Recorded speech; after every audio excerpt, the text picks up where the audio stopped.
보겠습니다. 히브리서 13장 9절에서 13절입니다. 네, 히브리서 13장입니다. 9절에서 13절. 히브리서 13장 9절에서 13절.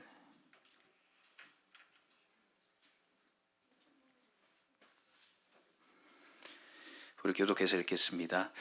제가 먼저 읽겠습니다. 여러 가지 다른 교훈에 끌리지 말라. 마음은 은혜로서 굳게 함이 아름답고 음식으로서 할 것이 아니니 음식으로 말미암아 행한 자는 유익을 얻지 못하였느니라.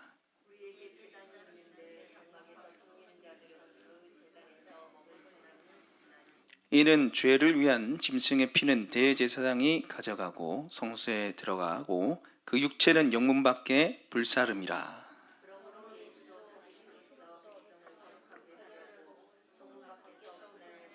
같이 읽겠습니다. 그런즉 우리도 그의 치욕을 짊어지고 영문 밖으로 그에게 나가자. 아멘. 네, 오늘은 여러분 잘 아시다시피 종려 주일입니다. 오랫동안 교회 전통에서는 예수님이 예루살렘에 입성하신 그날을 기념하면서 종려주일이라 명하면서 지키고 있습니다. 예수님이 십자가에 못 박혀 돌아가시기 전에 예루살렘에 들어가셨을 때 많은 무리들이 나와서 예수님을 향해서 외쳤습니다. 요한복음 12장 13절에 보면 종려나무 가지를 가지고 맞으러 나가 외치되 호산나 찬송하리로다 주의 이름으로 오시는 이 곧 이스라엘 왕이여 하더라. 종려나무는 그 상징이 승리입니다. 승리. 사람들이 이걸 가지고 와서 예수님한테 환호를 보내죠. 호산나 우리를 구원하소서 이스라엘의 왕으로 오시는 이여 다윗의 자손이여. 열렬한 환호를 보내고 소리를 지르고 예수님을 환영했습니다. 근데 며칠 지나지 않아서 정반대의 목소리를 내기 시작하죠. 그를 없이 하소서. 우리 성경에는 아주 점잖게 나와 있지만은 그 정말로 얘기하면 쉽게 얘기하면 죽이라는 거죠. 저 예수 당장 죽이라는 겁니다. 빌라도를 향해서 십자가에 못 박아 죽이소서. 이스라엘의 왕으로 오시는 이여 이렇게 했는데 우리에게는 왕은 가이사밖에 없다고. 도대체 이 사람들이 이렇게 왜 변했을까요? 우리 장은희 집사님 기도에 답이 나왔어요. 내가 원했던 예수가 아니거든요. 내가 믿었던 예수가 아니니까 당장 죽이라고 난리를 치는 거죠. 여러분 오늘 설교 제목이 예수님이 죽으신 영문박입니다. 예수님이 죽으신 영문박. 이들이 예수님이 왜 예루살렘에 입성했는지, 예수님이 영문밖에 어떤 일을 계획하고 계신지 알고 있었더라면 이렇게 하지 않았을 거예요. 예수님이 죽으신 영문박, 그게 어떤 의미인지, 또 우리에게 어떤 의미로 다가오고 우리가 어떻게 살아가야 되는지 오늘 종려 주일을 통해서 깨닫는 은혜가 저 여러분에게 있길 소망합니다. 볼륨을 조금만 높여주세요. 그래서 예수님이 죽으신 영문박은 우리를 위해 치욕당한 곳입니다. 예수님이 죽으신 영문박은 우리를 위해서 치욕당하시고 고난받으신 곳입니다.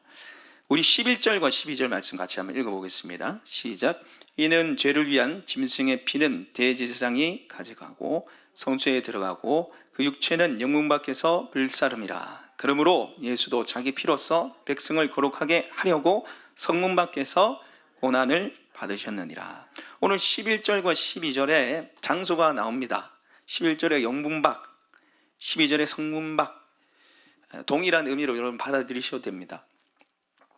오늘 이 말씀을 이해하기 위해서는 영문박의 이 내용, 이 구약의 제사 제도를 좀 알아야 됩니다. 특별히 우리가 가지고 있는 히브리서는 히브리인들, 유대인들을 위해서 쓰여진 서신서였어요. 그게 성경으로 남은 거죠. 유대인들 중에서도 개종을 해서 예수님을 믿는 사람들이에요.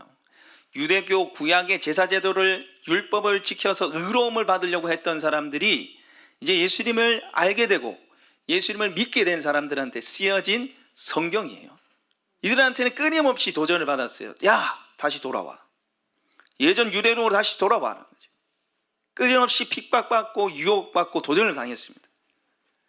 그래서 히브리서 1장부터 시작해서 마지막 13장까지 계속해서 구약 제사 제도를 대해서 얘기를 해요. 그거 아무것도 아니야. 예수님이 진짜 예수님이 다 이루셨어, 이렇게 얘기하는 게 히브리서입니다. 오늘 남아있는 것도 영문박, 성문박, 또 구약의 제사 제도를 두고 지금 얘기를 하는 거예요. 여러분, 구약에 남아있는 모든 제사 제도는 예수님을 상징합니다. 누굴 상징한다고요? 예수님이에요. 예수님. 구약의 모든 의식법, 제사 제도는 예수님이에요. 예수님이. 이걸 어려운 말로 예표라 그러죠. 예표. 예수님을 드러내는 표였습니다. 상징이었어요. 오늘도 이 영문박도 마찬가지입니다. 여러분, 구약의 제사 제도를 보면 죄지은 자가 제물을 가지고 성소에 나옵니다. 성막에 나오죠. 그리고 제물 양, 소를 가지고 나와서 안수기도를 합니다. 죄를 정갈시키는 거예요. 내가 죄 지었기 때문에 내가 죽어야 되는데 나 대신 누가 죽는 거예요? 제물이 죽는 거예요. 그래서 제목을 각을 뜨고 껍질을 벗겨가지고 피를 다 빼냅니다. 이 제사장이 하는 일이 아니라 죄 지은 사람이 하는 거예요. 죄 지은 사람이 각을 뜨고 껍질을 벗기면서 피를 뽑으면서 무슨 생각을 하겠어요? 내가 죽어야 되는데 이 죄가 이렇게 무서운 거구나 생각하지 않겠습니까?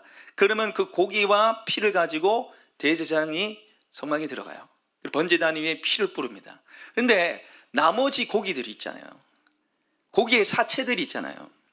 그걸 어떻게 했냐면은 오늘 성경에 나온 대로 영문밖에 가져가서 태워버립니다. 영문밖에서 다 수확해버리고 불사릅니다. 우리 레위기 16장 한번 보겠습니다. 레위기 16장 한번 찾아보겠습니다. 27절과 28절입니다. 172페이지 구약성경. 구약성경 172페이지 레위기 16장 17절 18절입니다.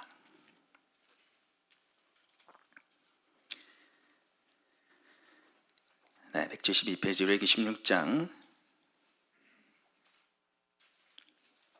27절, 죄송합니다. 27절과 28절이네요. 제가 잘못 말한 것 같아요. 27절, 28절. 16장 27절, 28절. 맞죠? 네.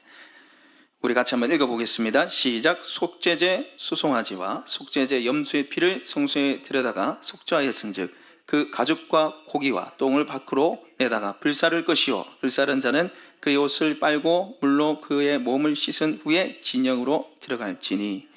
아멘.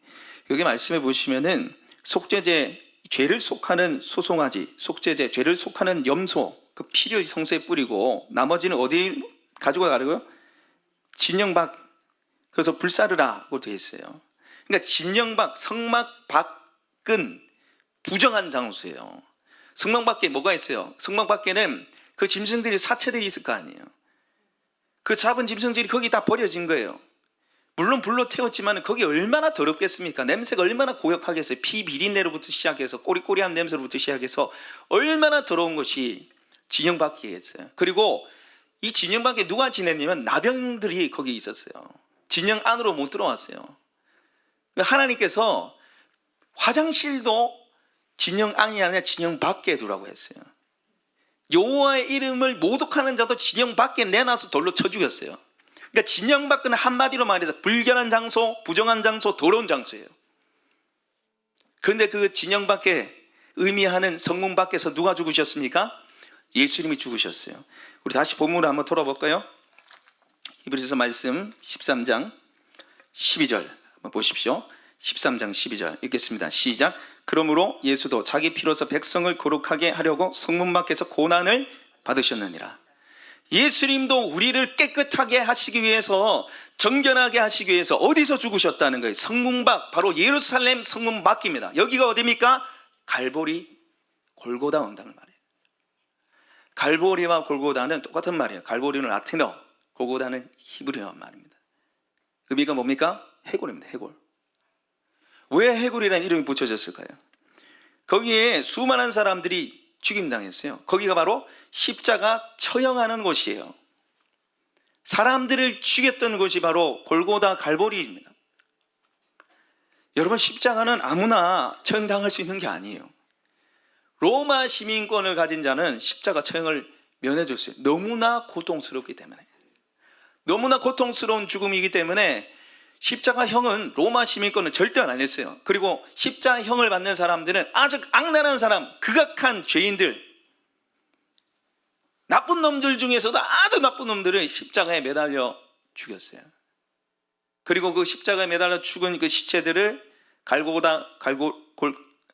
골고다 갈보리 언덕에 던져놨어요. 죽으면 빼내가지고 그걸 던져놨어요. 그럼 거기에 시체들이 쌓이겠죠. 시체가 썩으면서 뭐가 남겠어요? 해골이 남는 거예요. 그런데 예수님이 십자가에 죽으셨던 그 갈보리 언덕에 해골이 가득했어요. 십자가에 죽은 사람들이. 그곳에서 주님께서 저 여러분을 위해서 죽으셨어요. 이것이 무엇을 말합니까? 주님이 저와 여러분의 죄의 짐을 지고 치욕을 당하고 부정한 모습으로 죽으셨다는 거예요. 우리를 정결하게 하시고 깨끗하게 하시기 위해서 죄로부터 오는 모든 수치와 심판과 저주를 예수님이 다 가져가셨다는 거. 어디서? 십자가에서. 여러분, 예수님이 십자가에 돌아가셨을 때 너무나 비참하게 돌아가셨잖아요. 예수님이 잡히는 순간부터 시작해서 죽기까지 고통의 순간이었어요. 고통의 순간. 배자들이 배신을 합니다. 그렇게 죽어도 주님을 부인하지 않겠습니다. 근데 제자들로부터 배신당하죠. 가룟 유다로부터 팔림당하시고 잡혀가셔서 선지자 노릇하라, 두들 패면서 선지자 노릇하라. 누가 때렸는지 맞춰라는 거예요. 네 선지자라며, 네가 그리스도라며 맞춰라. 그리고 얼마나 많은 채찍질을 당하셨어요. 우리 고난주간 한번 살펴보겠지만 예수님이 십자가를 짊어지고 가실 수가 없어가지고 쓰러져서 옆에 있던 구레네 사람 시몬에게 억지로 떠넘겼잖아요. 너무 많은 피를 흘리셔가지고 십자가에 못 박힌 그 상태에서도 수많은 고통을 당하셨죠. 네가 하나님의 아들이면 당장 내려와라. 그러면 우리가 믿을게. 십자가에 못 박힌 그 상태에서도 계속해서 예수님의 수치와 조롱을 당하셨어요. 그리고 알몸으로 바뀌셨습니다. 실오라기 하나, 천조각 하나 가리시지 못하고 알몸으로 주님이 돌아가셨어요. 왜 그렇게 하셨습니까? 바로 우리 때문입니다. 죄로 위한 모든 수치를 예수님이 가져가셨습니다. 할렐루야. 예수님이 죽으셨기 때문에 내가 살아났습니다. 할렐루야. 예수님이 모든 수욕과 수치를 당하셨기 때문에 죄로 인한 수치와 수욕은 예수님이 가져가시고 예수님의 안에 있던 그 영광과 존귀가 우리에게 왔어요. 바꿔주셨다는 겁니다.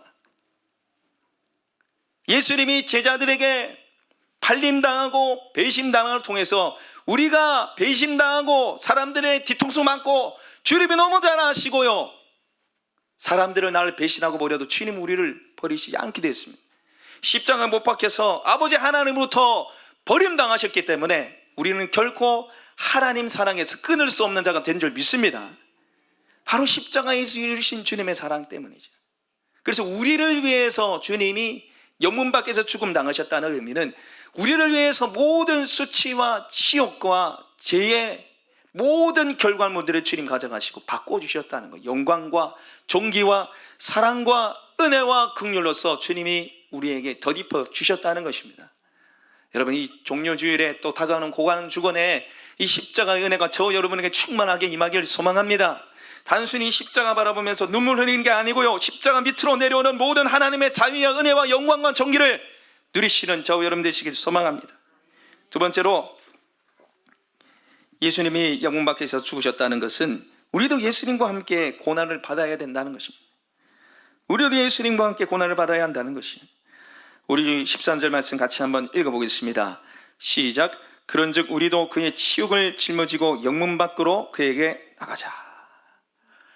우리도 그의 치욕, 바로 십자가죠. 십자가를 짊어지고 영문 밖, 그 부정한 곳, 그 핍박과 조롱이 있는 그곳에 나가자고 예치고 있습니다. 여러분, 우리가 왜 십자가 길로 나가야 됩니까? 주님이 그 길을 먼저 가셨고요, 여러분, 십자가의 길을 가지 않으면 우리 제대로 신앙생활을 하지 못합니다. 이게 무슨 말이냐면은 우리 속에 끊임없는 죄성들이 있어요. 예수 믿고 잘되고 예수 믿고 편하게 살고 싶은 마음들이 끊임없이 있어요.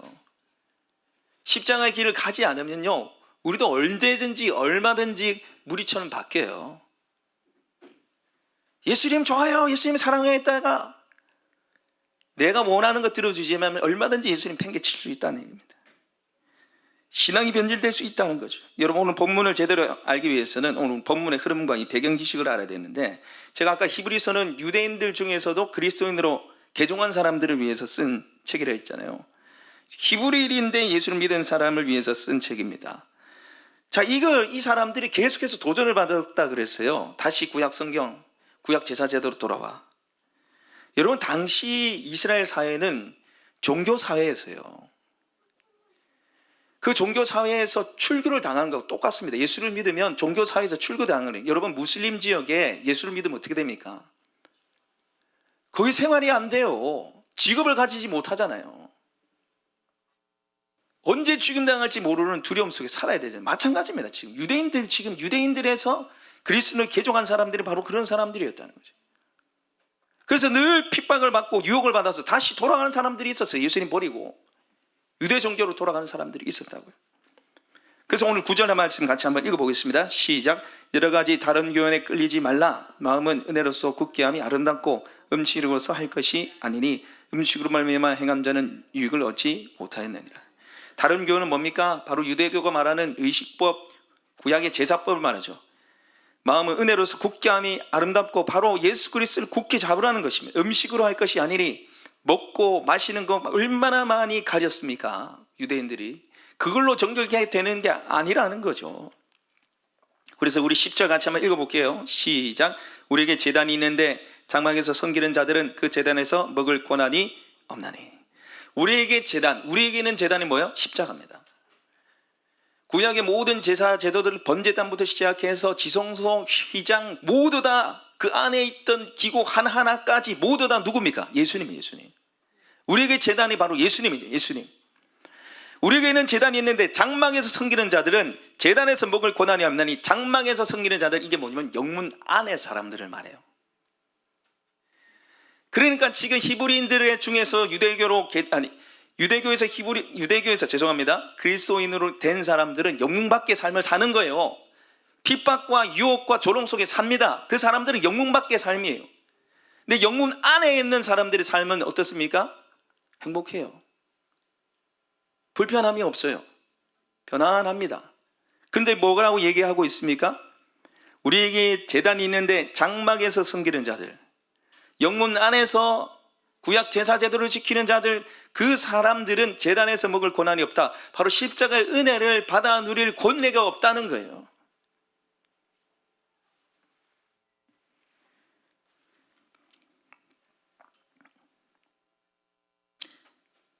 여러분, 구약시대의 제사제도는 완벽한 죄사함을 주지 못했습니다. 그래서 죄 지을 때마다 계속해서 반복해서 잡고 또 잡아야 됐잖아요.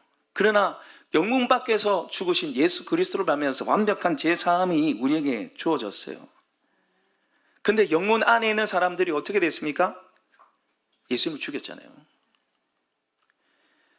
여러분, 신약 성경에 보시면은 가야바, 그 나쁜 제사장들 전부 다 예수님 죽인 사람들 아니겠어요? 그 사람들이 자기의 유익에 조금이라도 문제가 생기니까 자기 인기가 예수님께로 가니까 예수님을 잡아 죽이는 거죠. 호산나 외치셨던 무리들도 마찬가지입니다. 자신의 유익대로, 자신의 이익대로 안 되니까 예수님 그냥 죽여버리는 거잖아요. 자기 명예와 부귀 영화를 누리는데 조금이라도 방해가 됐기 때문에 예수님을 죽여버린 거예요. 여러분, 오늘 많은 사람들이 그저 예수님을 믿기만 하려고 그래요. 예수 믿고 복 받고, 예수 믿고 능력 받고, 예수 믿고 치료되고, 예수 믿고 형통하고, 예수 믿고 잘 되길 원해요. 그런데 예수님을 따라가려고 하지 않습니다. 오늘 성경에 나와 있는 대로 영문 밖으로 나가자. 예수님은 지금 영문 밖에서 죽임당하셨으니, 예수님의 영문 밖에 계셨으니 우리도 영문 밖에 그 지옥의 장소에 십자가의 길, 고난의 길 걸어가자고 얘기하는 거지. 그때도 그렇고 지금도 마찬가지입니다. 많은 사람들이 그냥 믿고 잘 되는 것만 바래요.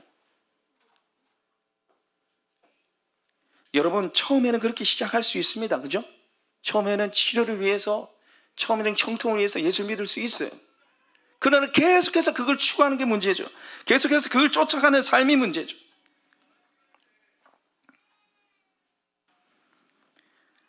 예수님의 섬김, 예수님의 희생, 예수님의 십자가를 사랑하면서도 정작 예수님의 십자가는 따라가지 않으려고 그래요. 여러분, 예수님께서 병자들을 치유하시고 귀신을 쫓아내시고 오병이의 기적을 일으키고 얼마나 많은 사람들이 예수님을 따라왔습니까? 수많은 무리들이 예수님을 따라왔죠. 여러분, 예수님이 만약에 무리만 원했다면은 결코 예수님이 제자로 나를 따라오라고 말씀하지 않으셨을 거예요. 여러분, 수많은 무리에게 예수님이 이렇게 말씀하셨습니다. 우리 누가복음 14장 찾아보겠습니다. 누가복음 14장. 알아서 잘 찾습니다. 놔두십시오. 말씀 안 하셔도 돼요. 하루에 한 장씩 성경역 꼬박꼬박 하고 있습니다. 누가복음 14장 25절에서 27절입니다.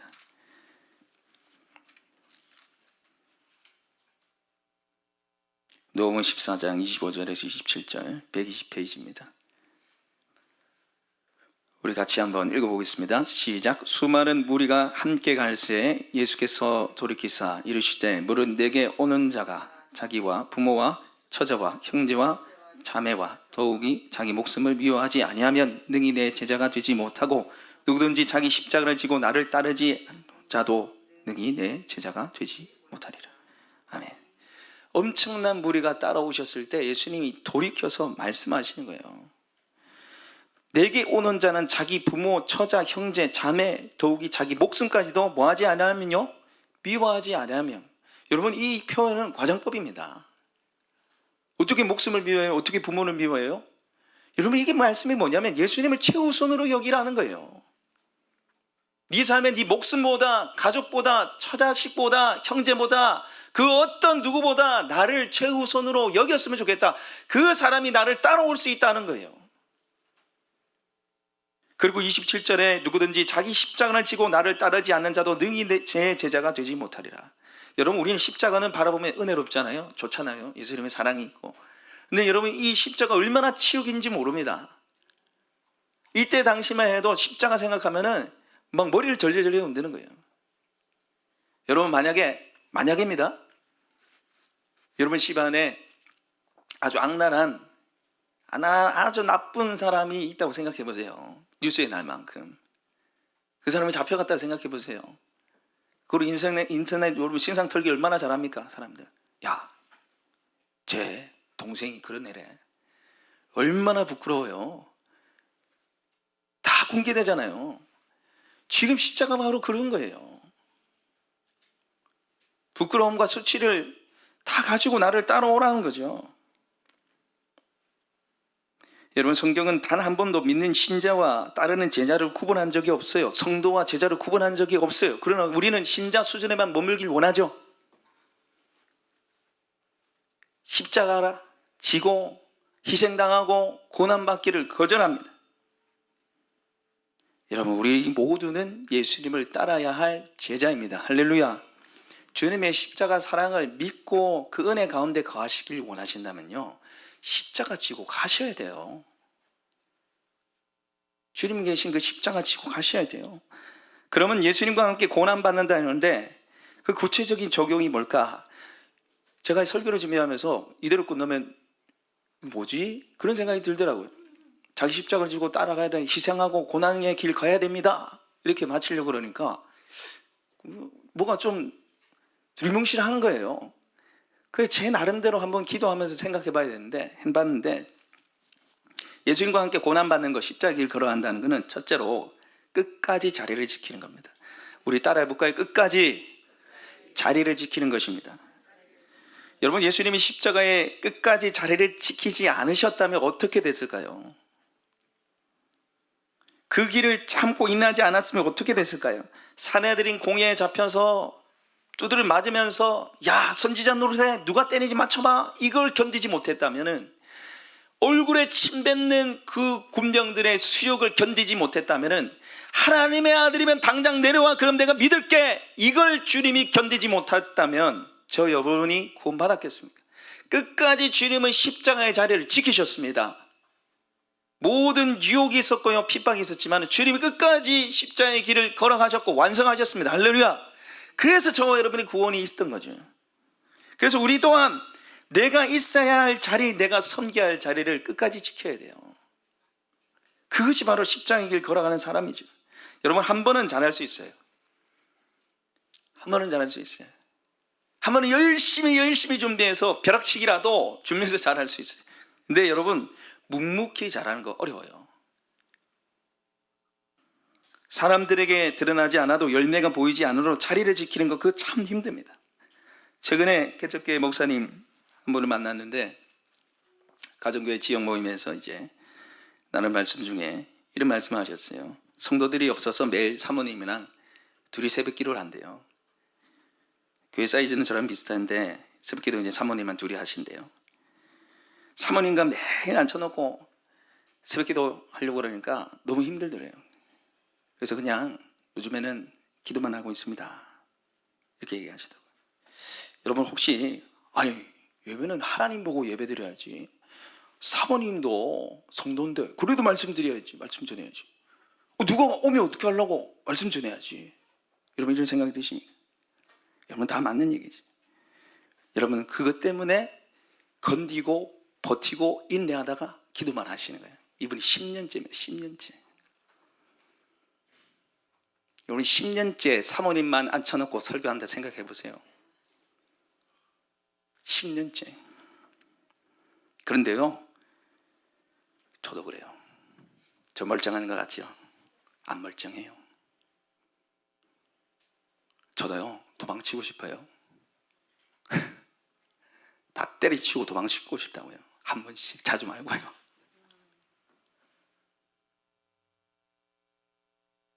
자리를 지키는 게 너무너무 힘들어요. 자리를 지키는 게 너무너무 힘들어요. 텅 빈 예배당 보면서 그만두고 포기하실 때가 있어요. 여러분 우리 목사님 버리고 도망가는 거 아이가?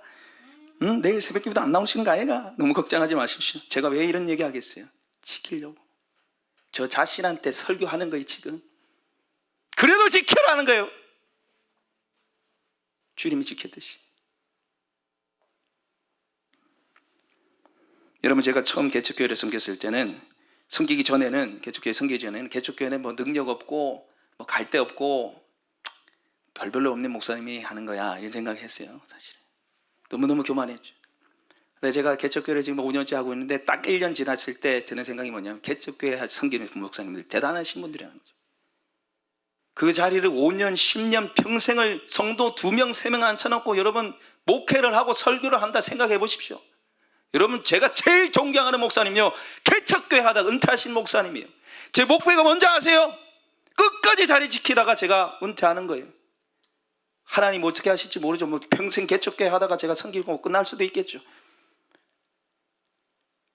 저의 목표는 끝까지 자리 지키는 거예요. 기도 자리 지키는 거예요.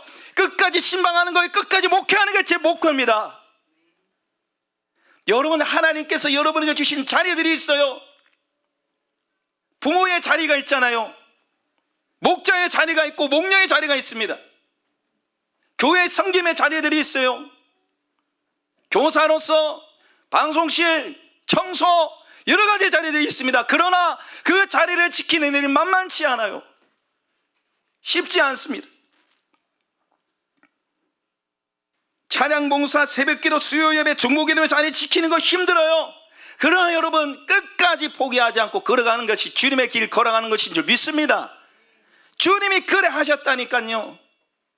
주님이 그래 하심으로 십자가를 이루셨잖아요.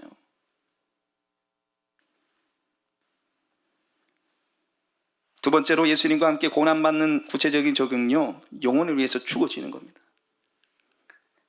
한 영을 위해서 여러분 죽어지는 거예요. 예수님이 왜 영문밖에 가셨습니까? 결국 우리 살리시려고 죽은 거 아니겠어요? 우리 요한복음 12장 한번 찾아보겠습니다. 요한복음 12장 24절 말씀 보겠습니다.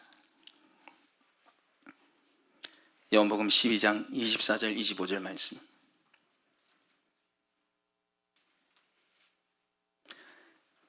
요한복음 12장 24절과 25절 말씀.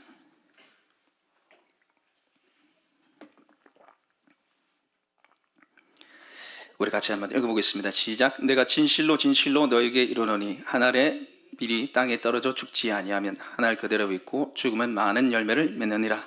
자기의 생명을 사랑하는 자는 잃어버릴 것이요 이 세상에서 자기 생명을 미워하는 자는 영생하도록 보존하리라. 아멘. 오늘 24절에 진실로 진실로 너에게 이르노니 한 알의 밀이 땅에 떨어져 죽지 아니하면 한 알 그대로 있고 죽으면 많은 열매를 맺느니라. 여러분 한 알의 밀이 되신 분이 바로 주님이시죠. 주님이 십자가에 죽으심으로 수많은 생명들이 살아났잖아요. 그런데 우리 또한 하늘의 미래에 대해서 죽어지길 원하신다는 거죠. 그래서 뒤에 자기의 생명을 사랑하는 자는 잃을 것이요 이 세상에서 자기의 생명을 미워하는 자는 영생하도록 보존하리라. 자기의 생명을 내놓고 한 생명을 위해서 정말 죽는 데까지 이르는 희생과 섬김을 하는 사람이 바로 제대로 살아가는 삶이라는 거죠. 우리 또한 예수님처럼 하나님의 미래에 대해서 죽는 삶을 살아야 됩니다. 우리 또한 예수님처럼 낮아지고 죽어지는 삶을 통해서 영혼을 살리는 일을 감당해야 된다는 거지. 사랑하는 여러분, 지금 내가 대신 죽어줘야 할 사람이 있습니까? 나 대신에 죽어줄 사람 말고요, 여러분이 대신 죽어줘야 할 사람이 있냐고요. 여러분에게 나의 희생과 섬김으로 살려낼 누군가가 있나요?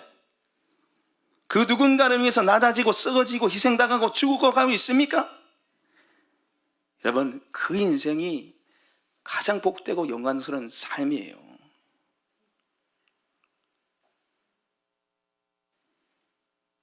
(26절) 보시면 사람이 나를 섬기려면 나를 따르라. 나의 있는 곳에 나를 섬기는 자도 있으리니 이 사람이 나를 섬기면 내 아버지께서 그를 귀히 여기시리라. 나를 따르라. 바로 주님이 죽어주는 것처럼 우리도 한 영혼을 위해서 섬기고 낮아지고 썩어지고 죽는 삶을 살 때 하나님이 우리를 귀히 여기시는 거예요. 여러분, 우리는 죽지 않고 살 수 없습니다. 죽지 않고 하나님의 영광을 이룰 수가 없습니다. 죽지 않고 상급을 받을 수가 없어요. No cross, no crown. 십자가 없이는 영광도 없습니다. 여러분, 하나밖에 없는 우리 인생을 가장 가치롭고 영광스럽게 사는 것, 죽는 거예요. 죽는 거야. 한 영혼 때문에 그 마음 아파하고 내가 이래까지 해야 되나, 이래까지 해야 되나. 네, 그래까지 하셔야 됩니다. 제가 악에 받쳐서 말하는 거 같죠? 저도 악에 받쳐요. 너무너무 힘들어요.